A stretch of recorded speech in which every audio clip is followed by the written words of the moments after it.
Good afternoon, everyone.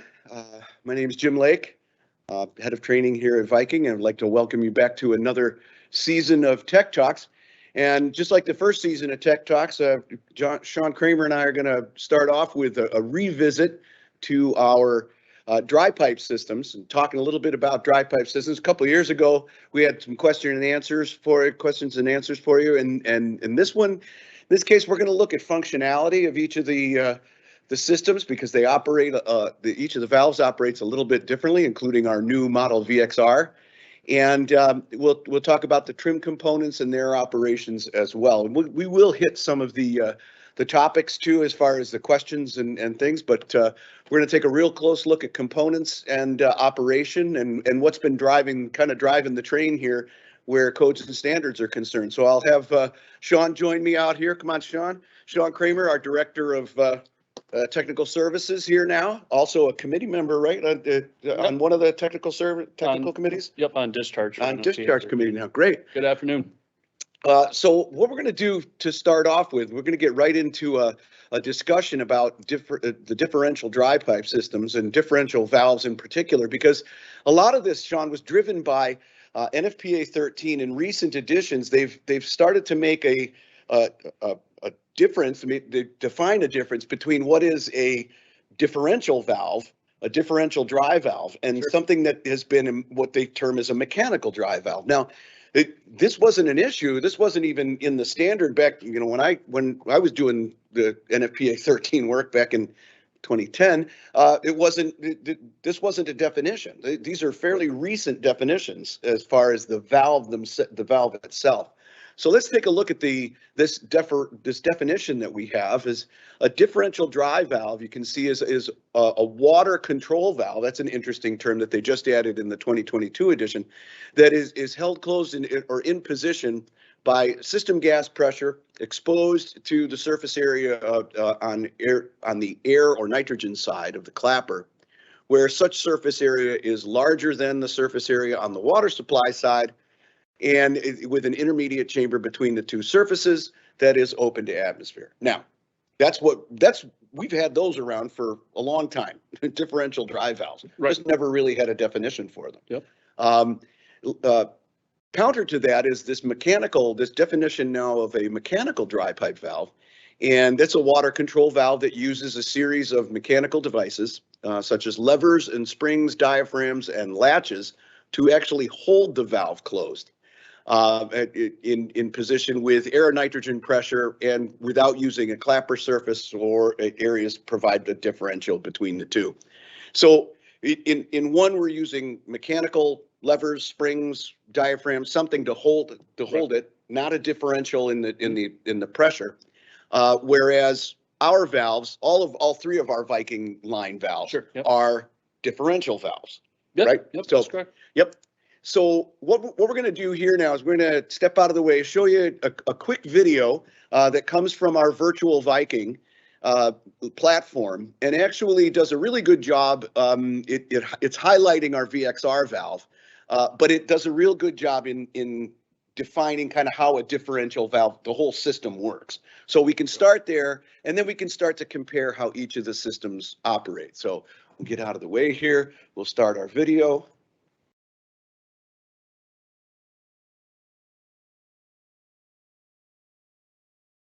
In this scenario, we are looking at a warehouse protected with a VXR dry system equipped with an accelerator.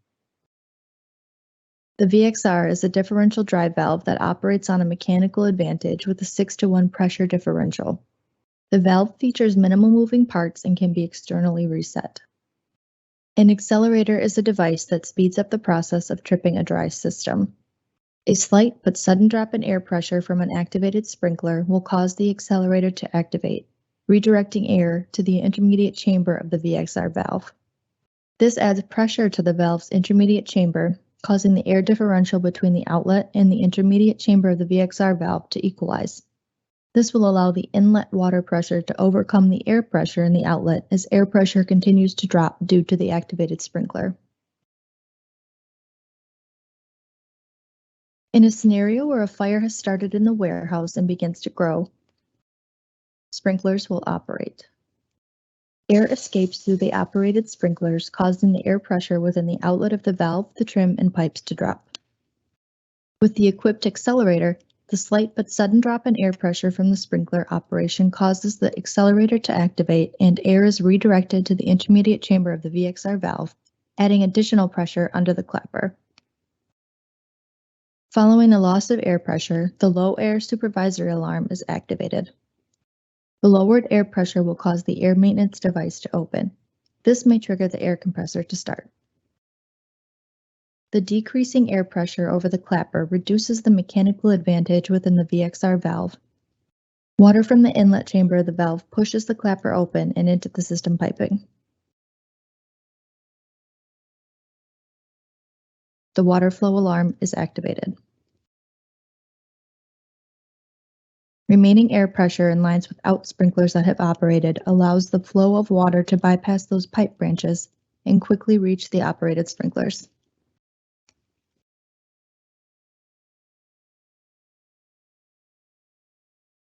The sprinklers continue to control the fire until the fire department arrives.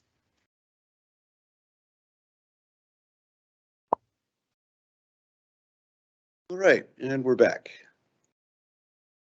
Along now. So we're going to start off then. Let's start off talking about the F series, the F1. And because basically this has been around this is one of our primary movers, our big ones. We've had two lines, the F series and the G series. Correct. But basically one of the things that's really interesting about looking at this particular valve is kind of its operation. It's really neat to see kind of how the inner workings, the diaphragm that it sits on, that operates with. So we're going to show another quick clip here of this valve working, only this time we're going to kind of try to stop it here in the middle. And let's talk a little bit about these internal components that we're looking at, Shaun. I mean, what's the most critical component here, or what kind of makes this thing really operate well? Well, it's the entire member assembly that we're looking at in between the valve. It's all floating. It's suspended in between the base and the housing. Mm-hmm. So you have the housing on the top, and then you have your base on the bottom, and all the internal components are floating there on the rubber stretched in between, with the clapper assembly right here, being held closed by the hook assembly. Okay. And then once the hook assembly is released, it's going to spring up into the open position. Right. And how it does that is there's this little set screw here, Mm-hmm. and then there's the tail piece of the hook assembly. So what happens when you start to lose air pressure, this entire member assembly starts to lift up, and that tail piece on the hook assembly there, it hits the set screw, pulling the hook assembly off of the clapper arm, and then it springs up into the open position. Okay, because some people might look at this and maybe confuse this particular piece right here, where it's being hooked and held closed, as some sort of a mechanical device. That it's actually being isn't that a mechanical valve or a mechanical drive valve, because it's being held closed by a lever of some sort. And that's really not the case, right? That's right. That's correct. It's a 6-to-1 differential, and it's actually the air pressure that's holding it closed. If you look on top, it's 6 times larger surface area on top than it is on the inlet coming in. Okay. And that's how it gets to 6-to-1 differential. So 1 psi of air can hold back up to 6 psi of water. Okay. Just like the other valves we'll take a look at later on, they're all 6-to-1 differentials, but they're unique in their own way. Sure. So, okay, so we're going to move this video along then, I hope. And what we'll do is we'll see that lifting of, and the set screw operate the lever, and the whole thing operate. But pay attention real close. It kind of happens quickly, that you'll watch that valve seat start to raise and start to float up. And that's just the differential in pressure that's happening within the casing of the valve, right? That's correct. Okay. So let's see if I can make this one. Here we go. Hey, look at me. So right now you're going to start to see it move up as the pressure goes down. You can see that. And the set screw is starting to push that, push the valve or the lever out of the way. Now, question for you, is that set screw ever a problem, or is it a maintenance problem? Is it initial installation? Do we ever mess with the set screw? No, you'd never want to touch the set screw out in the field. It's set at the factory before it leaves the factory. Yep. And then it's Loctited in place, Mhm. and the valve's tested to the proper differential. Okay. So you never want to touch that set screw once the Okay. valve is out of the Because field. that messes with the differential values of the valve. That's what you're saying. Correct, Okay. yes. Great. So that's the F series. That's the F1 valve that we've had around for quite a while. Yep. And it is a differential valve, as you said, 6-to-1. And basically that's its operation. Now, one of the things we want to do now is we're gonna head off into the components. We're going to take a look at each of these valves, each of these systems, and then we're going to start to look at each of the components that go in and what the benefits are, what the advantages are to using certain components. So with that, we're going to go to what we call the valve and system configurator on the Viking website. And with that, we're going to be able to, we're going to go right behind your head here. That's all right.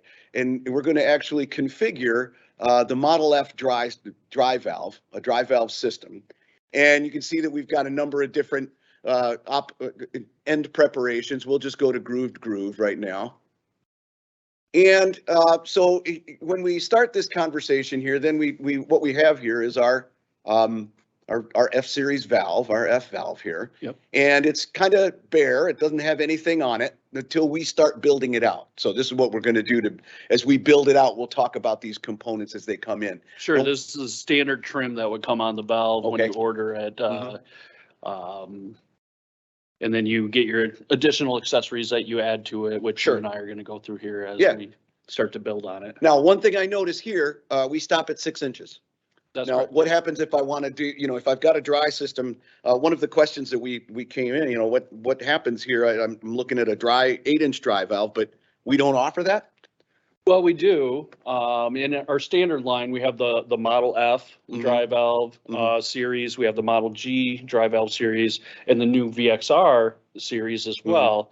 They all stop at 6-inch. Right. However, we do have a dry system. It's currently called the HP dry system because before we had the Model G series valve, the Model F was rated 175 PSI pressure. Oh, okay. So in order to have a 250 PSI option, what we did is we used the F1 deluge valve with an anti-flood device, which is a differential valve, a differential product, to hold the valve closed until the air is released just like a normal dry system. Oh, okay. And the Model F1 deluge valve comes in 8-inch size. So that's your option to actually get down to 1.5 or go all the way up to 8-inch in size if you needed to using the HP dry system. Yeah. All right. Cool. All right. So with this one, we'll just go to a 4. We'll select our trim material then, galvanized, not much choice there. We'll go with a pre-trimmed right out of the factory. We don't need any domestic trim on this one. And next we go to the add-ons. Now the add-ons are a pretty interesting bunch here. We can add in a D2 accelerator, or we can add in an E1 accelerator. So as we go through and add these, you can see that they will show up on our diagram here.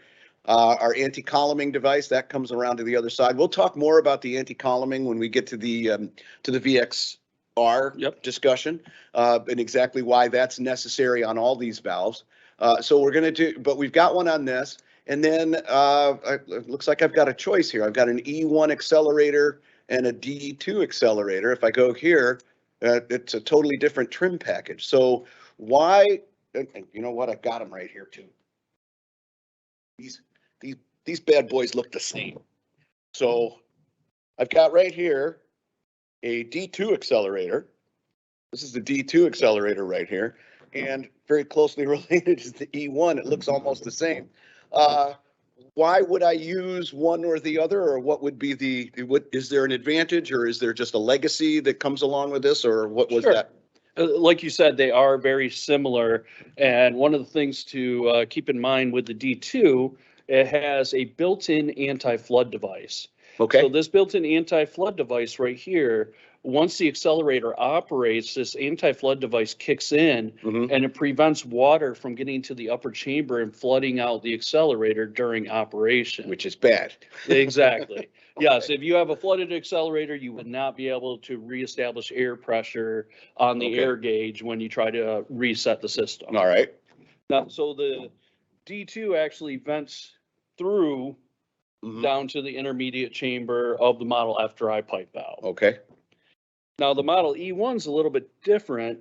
As the Model E1, you see it's got the plug here, so it's not going through it. It's Mhm. actually venting out the bottom. Okay. And with the E1, what we have, you can see it There we go. right there, Right there. the anti-flood device. Mhm. So the Right in- E1 accelerator. That's it right there, right? Yep, Right that's there. it. Yep. Yep. So the air comes in, and with the E1, what it's doing is it's actually with the air pressure above that anti-flood device, Mhm. it's holding the anti-flood device closed.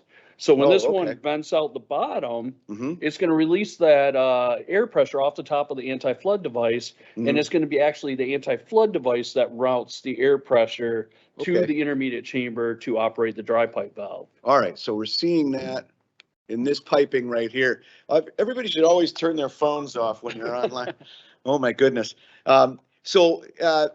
Yeah, you can see the line, I think right in here, right? That's our line. Yeah, Oh, it goes okay. around back, Comes around behind back it, down and behind. yeah, it goes up Okay. into the intermediate chamber. All right. So any advantages one to the other of using one, or is there Sure. a time when you would use one or not? Yeah, the Model E1's a little bit more sensitive than the Model D2. Mhm. So if you're using a riser mounted air compressor, it's better to go with the Model D2 accelerator because it's a little less sensitive. Mhm. That's not saying you can't use the E1.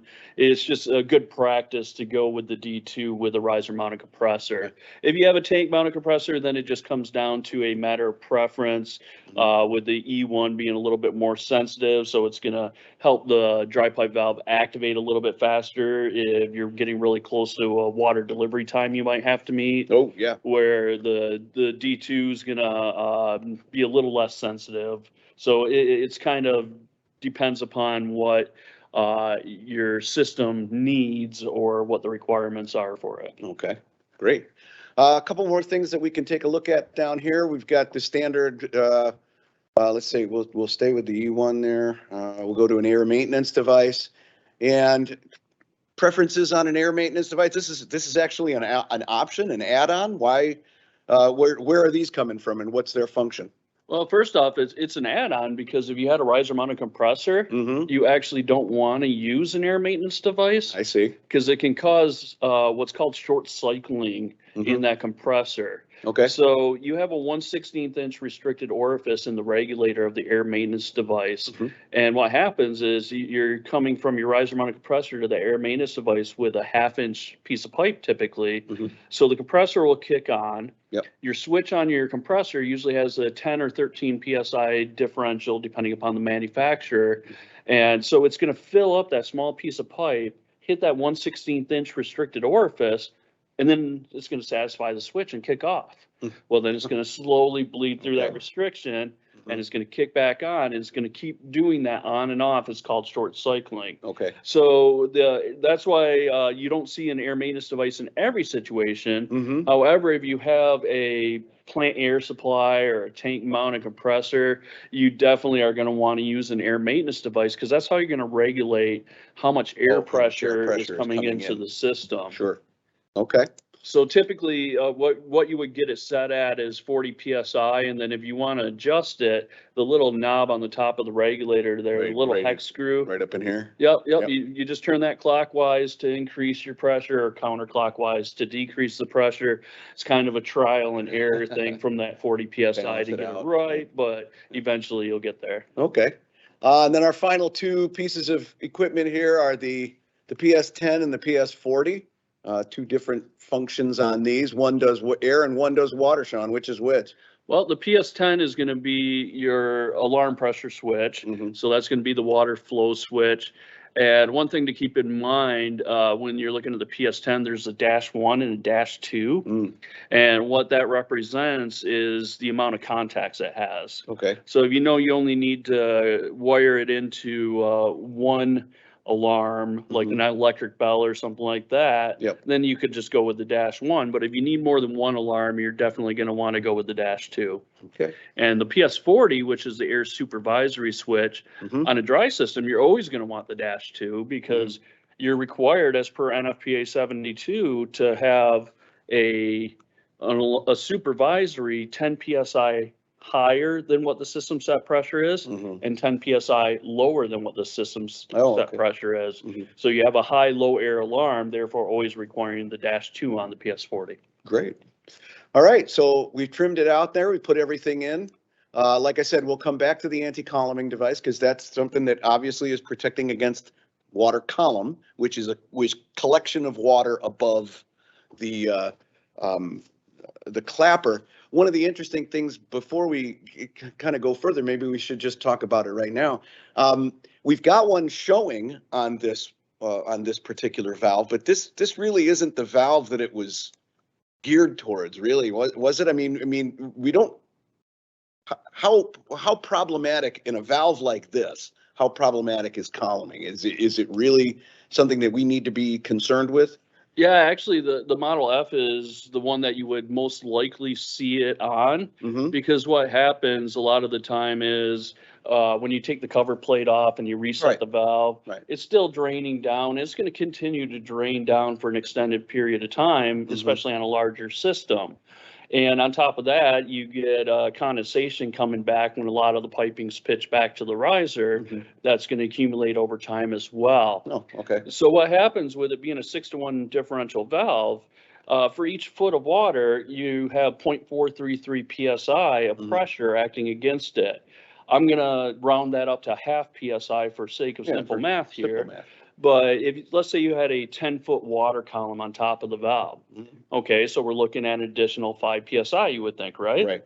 Well, since it's a 6-to-1 differential on the valve, you got to take that 5 PSI and multiply it by 6. So now you just added 30 PSI on top of the valve. Okay. So depending upon what your water supply is, that could severely delay the activation of the valve. So if you look at where it's connected on the trim here, it's never going to get higher than that point in the valve for that water column. So there's never a concern about it getting so high up that you could severely delay the activation of the valve itself. Right, because that's actually being connected. You're right at the top of the valve casing here, huh? Yep. So you're never going to have more than maybe that much water. Yeah, then 8 inches or so, you know, above it. Okay, and I'm going to, excuse me. Oh my God. All right. Another thing about the anti-column device, just outside of the water column building up on top of it, is the accelerator can get flooded out. So I was talking about this D2 accelerator right here with this built-in anti-flood device. Well, the anti-flood device kicks in once the accelerator operates. Okay. But if you got water building up to it inadvertently from that column, it's going to start traveling out into the trim. Okay. It's going to bypass this anti-flood device and it's going to flood out the accelerator. So if you have a flooded accelerator after you trip a system, it might be because there was a water column on it originally. To begin with. So right here is what's called the prime level test valve. And that's, you crack that open and you want to make sure that you're only getting air coming out of it. If you start to get water coming out of it, that means you're building up a column on the valve. Right. And the longer the water runs out of it before you start getting air, that's going to kind of give you an idea of how bad that water column is on top of the valve. Okay. So installing the LD1 is going to resolve that issue. Cool. All righty. So we've covered everything we need on the Model F. We're going to close out of this now, and we'll go back to our presentation. Let's talk a little bit about this G valve here. Now, it's been around a while. It's common. It's not quite as well understood, even though it's a fairly simple valve to operate, like most of our valves.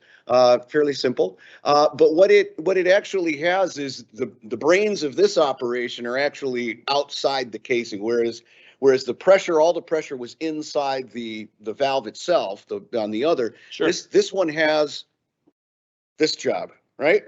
Right. Yep. So its whole differential valve, I'll let you hold on to that one. The whole differential concept is held within that small valve. Yep, that's And, correct. and that small valve here is, if we take a look at it, there we go. And basically right there along the back, it's gonna come in, and we'll put a nice circle around it for you. So this is the differential valve that actually has here we go. Oh, supposed to have a little circle around it, but go ahead and talk about it anyway. All right, well, this is the A1 differential valve.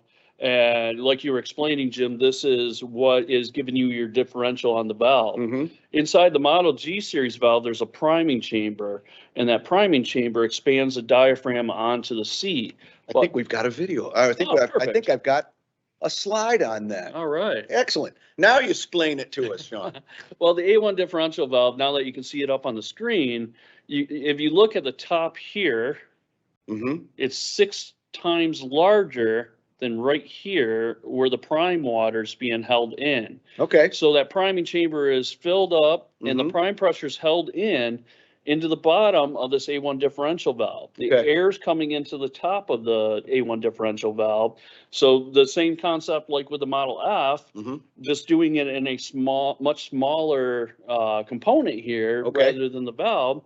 Once the sprinkler opens up, air pressure is relieved off the top of this differential valve, and then the prime pressures discharge off to the drain, and that allows the water that's being held back to push that diaphragm up into the priming chamber and fill the system with water. Okay. So little brains are on the outside of the whole thing. It still operates it's got a very interesting operation to it, in which case this is the valve right here, right? I mean, this is the valve that's being actually held closed. So right in this spot right here is actually the intermediate chamber, right? Where the water is being held in by the differential valve on the outside, correct? Yeah, inside right there would be the priming chamber. And so that water pressure is actually holding down this part of the valve right over the opening right here. Yeah, and you can see that they're not much different in size at all. So it's not getting its differential inside the valve. It's getting it from the it's getting A1 it from differential. right. Yep.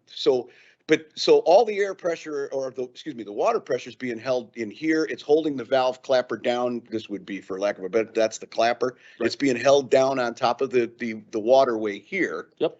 So when air starts to release from the system, it's the differential valve here that begins to operate and drain the water, right, from this particular unit. The intermediate chamber comes out, and then what happens?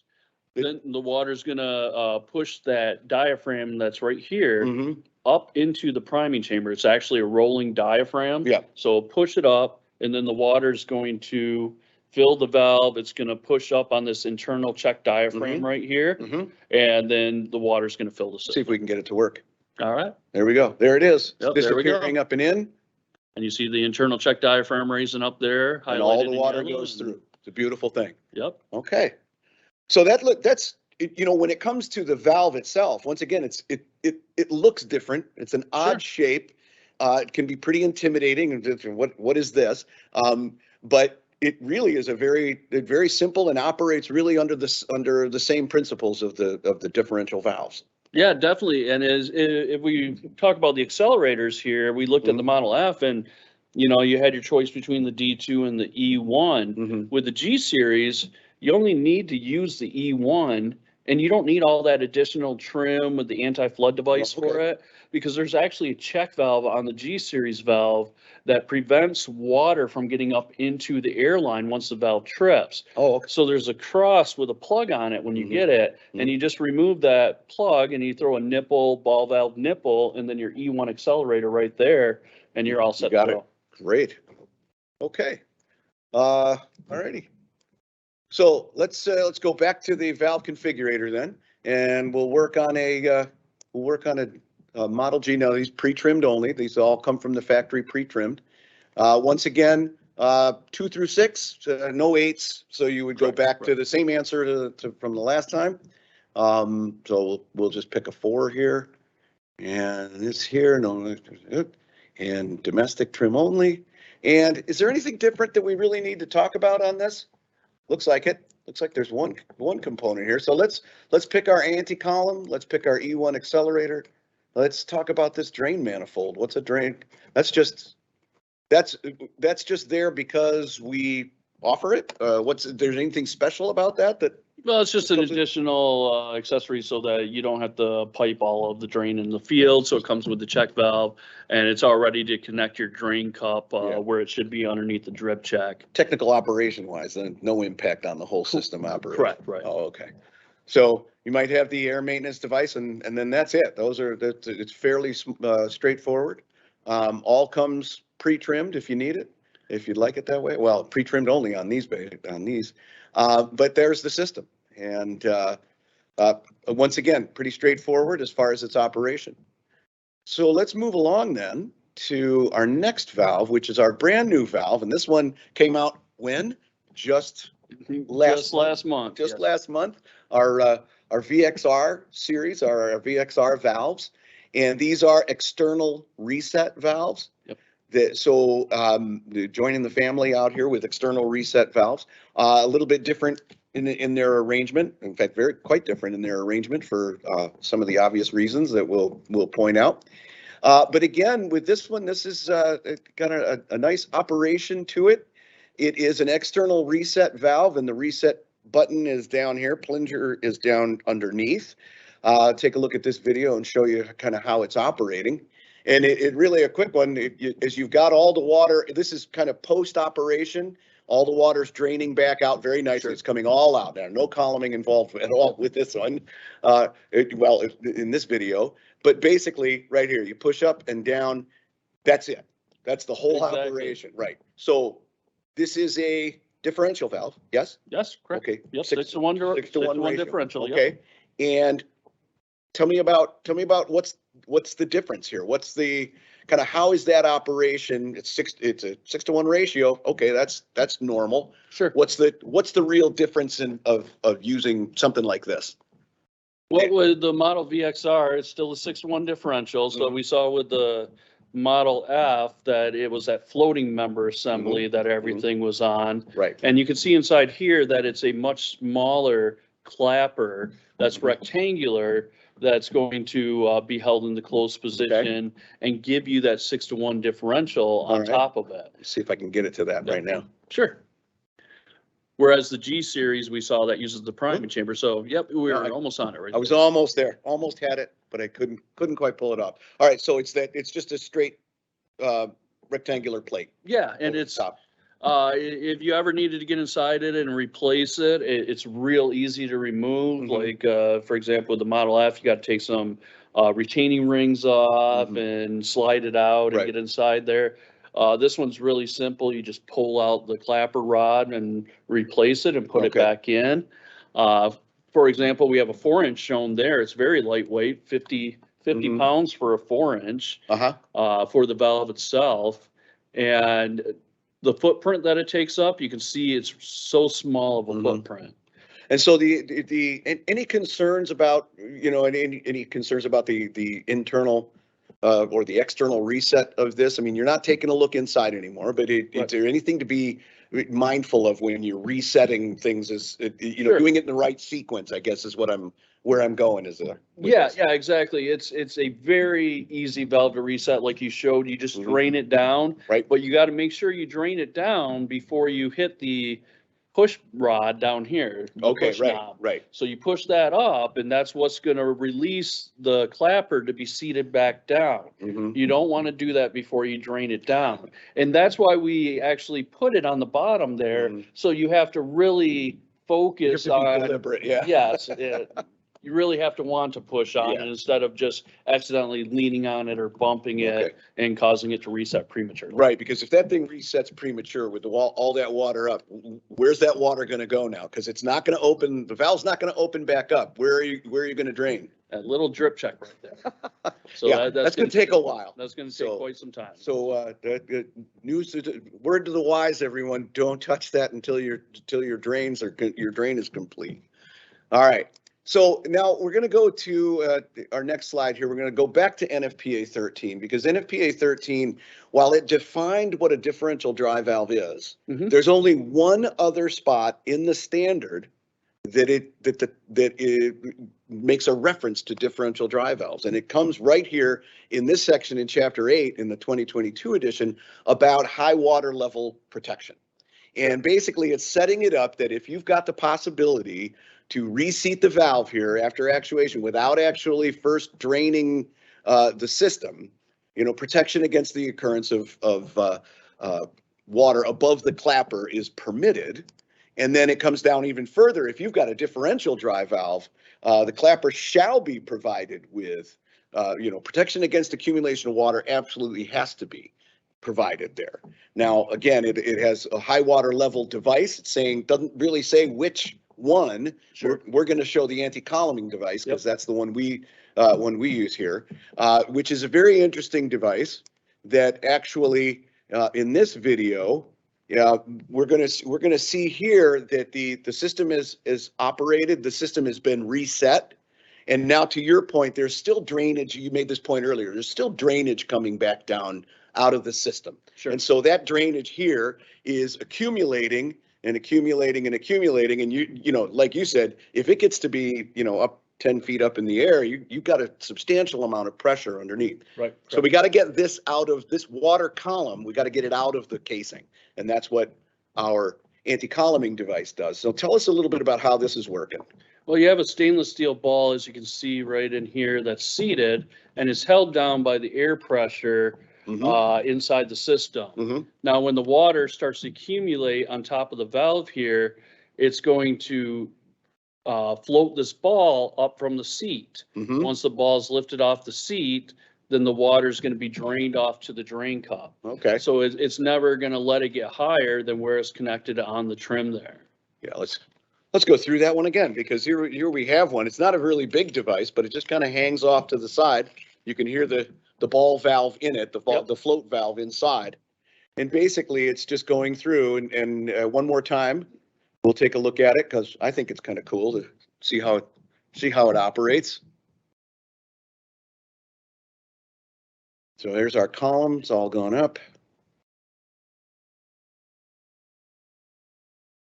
And once again, the float valve here. Yep. Genius. What a cool device. And it's all draining out into the drain cup, and then as it all goes down, it keeps going. The valve reseats, the float comes back down, and the whole thing reseats. Excellent. Okay, so let's go back now to our valve configurator, and this time we'll go over and we'll configure out a VXR valve. We'll go to the 4-inch like we always do here. And in the vertical position, we'll get it pre-trimmed. And anything new here? Well, it's not necessarily new, but you can see the D2 accelerator is your option for the VXR. Okay. So the Model F, just remember you have the E1 or the D2. The Model G series uses the E1. And the Model VXR uses the D2. Okay, so we don't have that option. We don't have the option up here for the E1. For the E1. Correct. For the E1. Yep. Okay. Great. Okay. So everything else kind of the same. We've already gone over it. Looks really great. Once again, we're using the Viking valve and system configurator.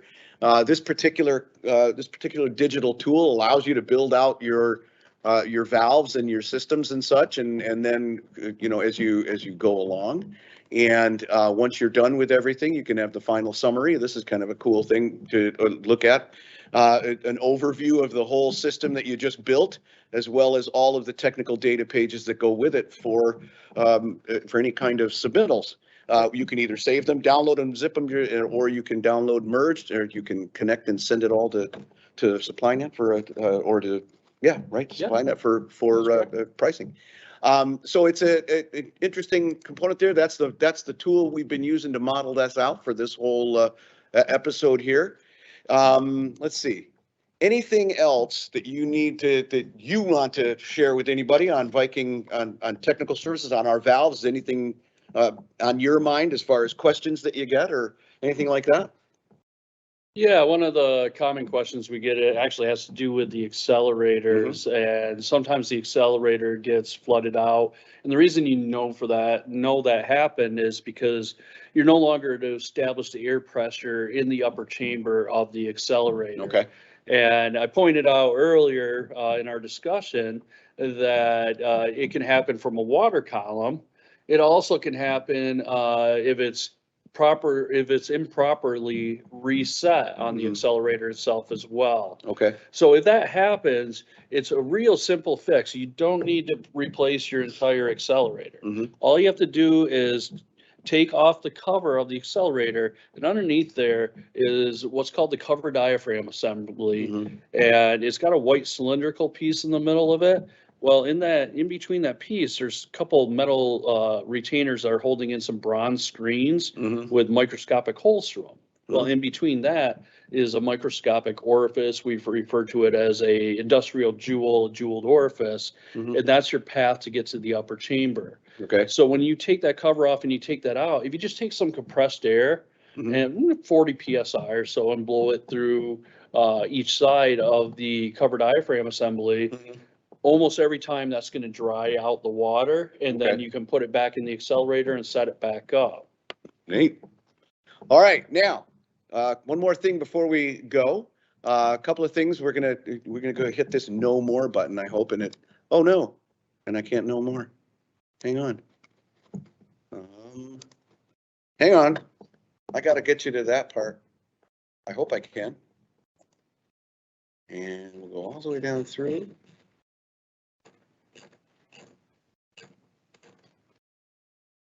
Oh.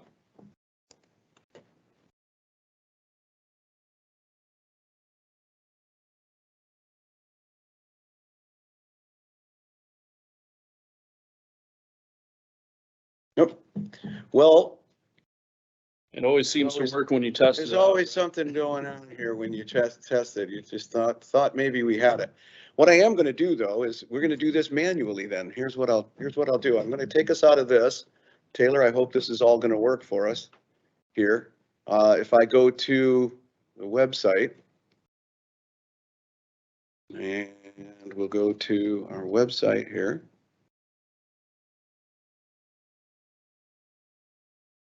Where can you get more information on all of this? Well, let's go to training, everybody. Customer Learning Portal in particular. If you're not a member of the Customer Learning Portal, it's easy to join. You just click on the Customer Learning Portal, and either you're already registered or you need to register. If I'm already registered, I'm just going to go in here, click in, and this is where you find all of Viking's learning material. So one of the important things, and just kind of to go over what we've covered today, you can go down into the Viking valves and systems and go into the dry systems.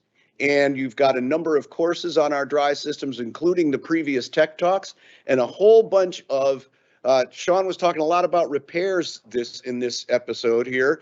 He made a ton of product repair videos that go right into exactly what he was talking about earlier. So if you need any help on there as well, you can go right to the Viking Customer Learning Portal to find it. We carry on a whole bunch of different material here on a number of on everything that we do.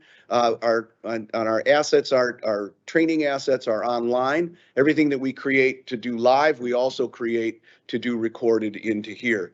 One last thing then that we'll go to before we cancel out of that, before we say goodbye here, is to talk about the next episode. Where, Taylor, where can they go to get to the next episode of Tech Talks? We'll go back to training. I can make that work. And we'll go back into here.